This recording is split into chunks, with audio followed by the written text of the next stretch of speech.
And it's rate setting season. Let's get a sense of U.S. Fed decision yesterday. Let's talk to Victoria Momo, senior analyst at Financial Derivatives Company. Great to have you on the show. Good morning. Good morning. Thank you for having me.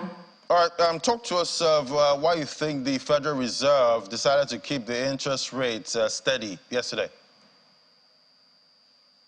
So against expectations that there could be a possible rate hike, we saw that the U.S. Fed actually, held the benchmark interest rates, and the reasons for these are basically, the slowdown in inflation in the U.S. economy as well as strong economy. So basically, there's like some level of stability in the U.S. economy. So on the back of those reasons, we saw that the U.S. Fed actually decided to hold on to or hold the benchmark interest rate.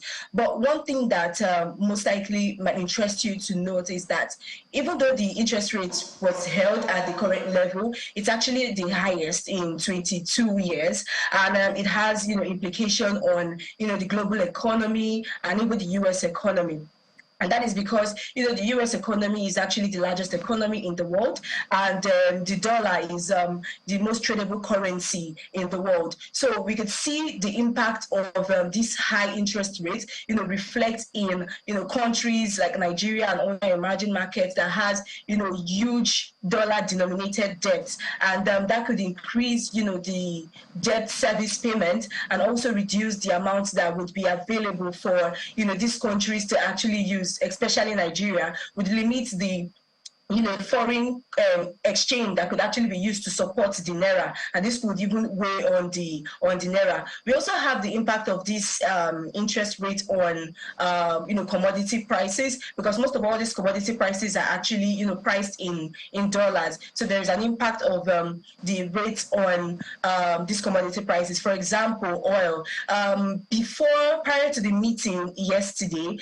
investors were kind of skeptical about the U.S. Fed decision, and most of them were looking at a possible hike in interest rate, which could weigh on demand as well as the price of Brent. So we saw like a decline in Brent prices, but as of today, the prices have increased again, owing to the sentiment that prices are going to increase further. And then we have the issues of the Israel-Hamas war that is also affecting, that could pose a threat on supply and would also keep the prices of oil, elevated in near term. So what this means, for Nigeria is the fact that, oil is actually our major export commodity, and when there's an increase in price of Brent globally, we could see, more earnings into the country. But on the other hand, there is, the issue of subsidy, which would,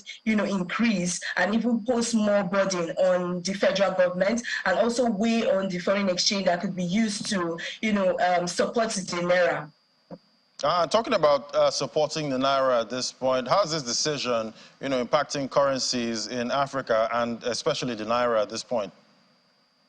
Like I said, the interest rate hikes, the interest rate that is being held is still at elevated level, and is actually, having impact on, the countries that actually have, debts in dollars, and that is weighing on the ability for the country to actually service the debt. So this weighs on the external reserves, and once the external reserves continue to dwindle, we will see, limited, ability of the CBN to intervene in the foreign exchange market. So that has actually, weighed on the naira and caused the naira to actually depreciate. Apart from that, we also have issues about, the sources of forex supply into the country, which is also limited and restricting the CBN's ability to, defend the naira. And there are speculative activities going on because the issue of lack of clarity as regards, the sources of forex supply. I mean,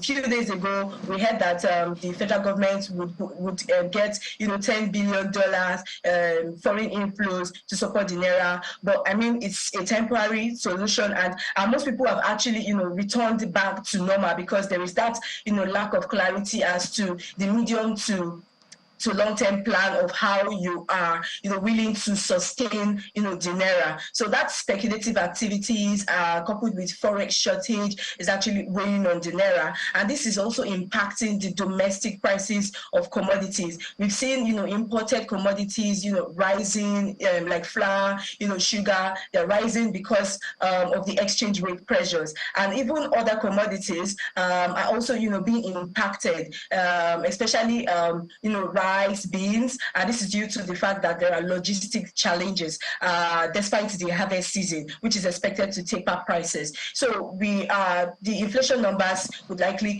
come out on the 15th of this month, and we're likely to see, elevated inflation levels. Right, definitely. We're looking out for that, for those numbers. But let's talk about the domestic commodities market now. Are prices stabilizing at all? So prices are still sort of elevated, and this is contrary to the expectations that when we are in the harvest season, we would see prices actually, declining because there will be a boost in, the supply of these commodities. But it's actually, the other way around. And like I said, there is the issue of, currency pressures that is actually weighing on these prices, because we need to import, and we are now using more naira to actually get dollars that we use to import these commodities into the country, and that is being filtered into the domestic price of these commodities. And then in terms of commodities that are produced locally and all, we're having the issues of logistics. I mean, these commodities are being produced in some other regions, and the cost of transporting these commodities from those regions to where they are actually needed, those are the destinations. You see that they factor that prices into the domestic commodity